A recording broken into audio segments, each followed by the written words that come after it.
દર્શક મિત્રો, સત્ય સ્વરાજ ન્યૂઝમાં આપનું સ્વાગત છે। સાવલી તાલુકાના ગોઠડા ગામે વિકસિત ભારત સંકલ્પ યાત્રાનું ઉમળકાભેર સ્વાગત કરવામાં આવ્યું। વડાપ્રધાન નરેન્દ્રભાઈ મોદીજીના સંકલ્પથી ભારત સરકાર દ્વારા છેવાડાના માનવી સુધી પ્રજાલક્ષી કલ્યાણકારી યોજનાઓ પહોંચાડવા અને જાગૃતિ લાવવાના લક્ષ્ય સાથે વિડીયો કોન્ફરન્સના માધ્યમથી વિકસિત ભારત સંકલ્પ યાત્રાનું સ્વાગત કરાયું છે, જે અંતર્ગત સાવલી તાલુકાના ગોઠડા ગામે ભારત સંકલ્પ યાત્રા રથનું આગમન થતાં ગ્રામજનોએ ઉત્સાહભેર આવકારી સ્વાગત કર્યું હતું। આ કાર્યક્રમ અંતર્ગતનું પીએમ ઉજ્જવલા યોજના, પીએમ કિસાન સ્વનિધિ યોજના, આયુષ્માન કાર્ડ વગેરે વિવિધ યોજનાઓના લાભો લાભાર્થીઓને અર્પણ કરાયા હતા। તેમજ ગ્રામજનોએ વિકસિત ભારત 2047ના સ્વપ્નને સાકાર કરવામાં પોતાની ભાગીદારી નોંધાવવા સંકલ્પ લીધા હતા।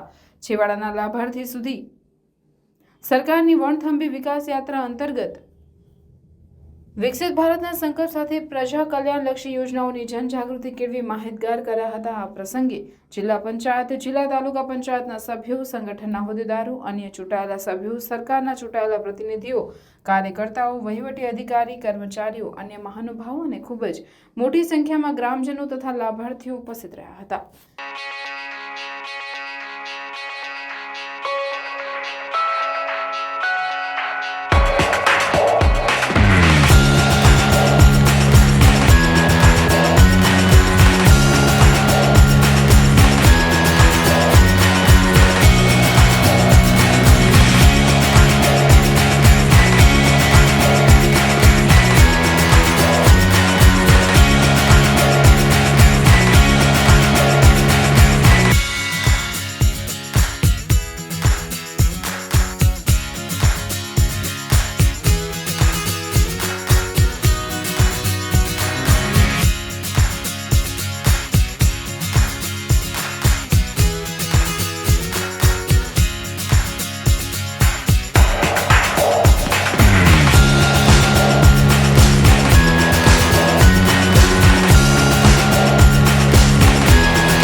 સમાચારોની ઝડપી અપડેટ માટે હમણાં જ સત્ય સ્વરાજ ન્યૂઝ ચેનલને લાઇક, શેર અને સબસ્ક્રાઇબ કરો।